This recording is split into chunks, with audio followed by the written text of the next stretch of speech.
Hey guys, Ben Nash from Pivot Wealth here, and today I'm talking about crap financial advice so you know how to avoid it. Now, this video came about from a client that I was chatting to recently that they were a lovely young executive couple doing well with their money, and they went along to, they did a bit of research online, found a financial planning business, and went and caught up, had a chat with the people, ended up going into the financial planning process.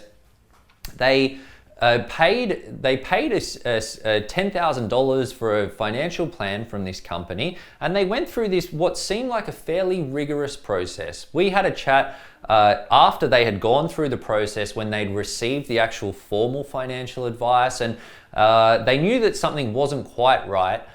So they gave me a buzz. As they were connected with another client of ours, and they asked for our opinion. And look, what I found was that the process that they went through was a fairly rigorous one. There was a fair bit of education built in, which was great, and I love to see that. But the clients, when they got to the end, they knew in their gut that something wasn't quite right. And really, the core issue was with this advice is that it seemed as though that the advisor that they were working with had a specific agenda in mind in terms of where the choices that they wanted them to make, specifically around investments and to do with some property stuff off the back of their planning process.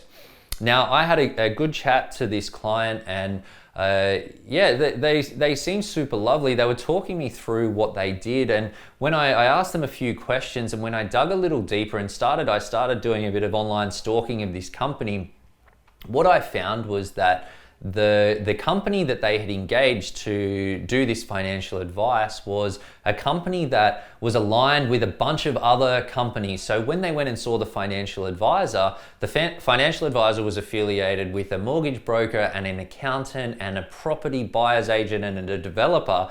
And the short end of the advice was that they were telling these people to buy a couple of properties one via a self-managed super fund, one outside of super, but where there would have been a huge financial incentive for the company to do this: commission on the off-the-plan properties, setup fees for the self-managed super fund, mortgage broking commissions on the mortgages. And to me, this advice just didn't pass a sniff test. Personally, I didn't think it was the right moves for this person to be making at this time, and there was a bit of conflict between some of the things that they had said was important and some of the risks that they were going to be facing if they did follow through the strategy.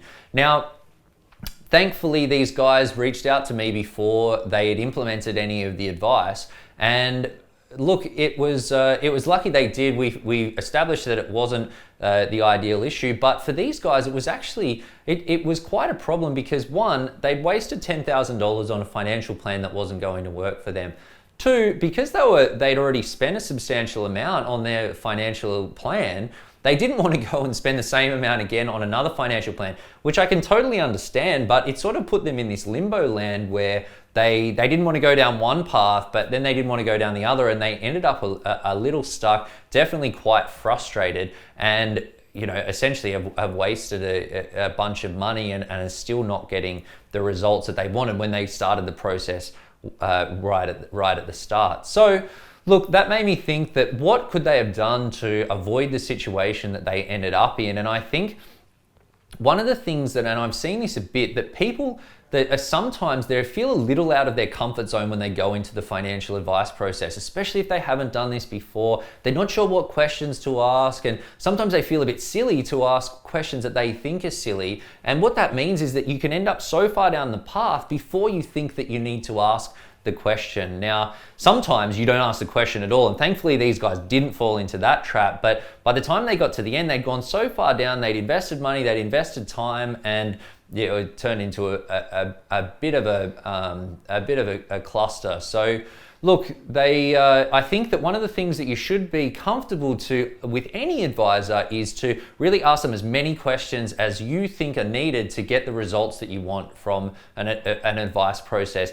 any advisor that's worth their salt should be able to just answer your questions and make you feel comfortable and get to a point where, yeah, you're totally, you feel like they're on the level and the things that they are saying are making sense to you. They're passing the sniff test. The other big thing, and I think this is something that you should be saying way up front, is asking any advice company, how is it that you get paid? Is it from me? Are there sales commissions? Are there related businesses that you're going to introduce me to that are going to pay you? Because not to say that there are companies out there that are good ethical companies where that happens, and if you're comfortable with that, that's okay. We run a fee only model, which I'm a little bit biased, but I think that's the best way of doing things, because it means that there's no financial motivation for any one path over the other, which ultimately leads you to have more confidence in the advice process. But look, regardless of that, you should just understand all of that stuff up front, so that then you can make an informed choice about whether it's the right business to help you, whether you're comfortable with the way that they're paid, and whether it fits with the sort of advice that you're wanting. If you do that, just ask them questions, and understand the costs. I think you'd be placed to avoid crap advice and make sure that when you do take that step, that you get the right results.